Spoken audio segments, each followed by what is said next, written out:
Hello everyone, তো চলে আসলাম আর একটা ভিডিও নিয়ে। তো এই যে সন্ধ্যাবেলা চা খেয়ে নেব, চা আর বিস্কুট। তো সবাই মিলে চা বিস্কুট খাইয়ে নেওয়ার পর এদিকে আমি এখন সবজি কাটছি, গাজর, আলু, সিম এসব কেটে নিলাম। আর এদিকে আমার বাবা আমাকে মটরশুঁটিগুলোকে ছাড়িয়ে দিল। তো তারপরে আর কি এখন আমি করবো রান্না বান্না। তো আজকে করবো আবারও খিচুড়ি। তো চলো কীভাবে রাঁধছি শেয়ার করি তোমাদের সাথে। তো এই যে এদিকে নিয়েছি মুগ ডাল, তো আজকে করবো মুগ ডালের খিচুড়ি। তো সেই জন্য এদিকে মুগ ডালটাকে ভাজিয়ে নিচ্ছি লাল লাল করে। আর এদিকে পরিমাণ মতন চাল নিয়ে নিয়েছি। আর এই যে এদিকে সব সবজি কাটাকুটি হয়ে গেছে। তো এখন আমি সসপ্যানের মধ্যে কিছুটা তেল দিয়ে দিয়েছিলাম, আর জিরা আর শুকনো লঙ্কা ফোড়ন দিয়ে দিয়েছিলাম, তেজপাতা ছিল না। তারপরে এদিকে আদা বাটাটাও দিয়ে দিয়েছিলাম। তারপরে এদিকে সব সবজি দিয়ে দিয়েছিলাম।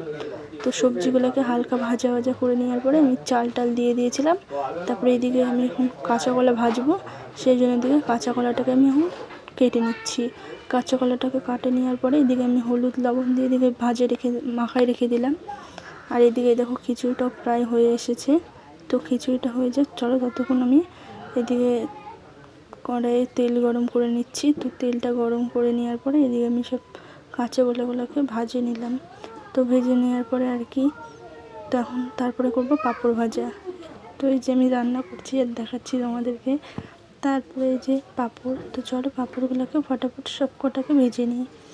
তো এই যে পাঁপড়গুলো ভাজা হয়ে যাচ্ছে।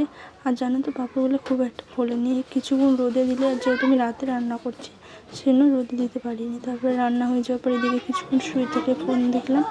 তারপরে এই যে রান্না বান্না হয়ে গেছে, তো এখন করবো খাওয়া দাওয়া।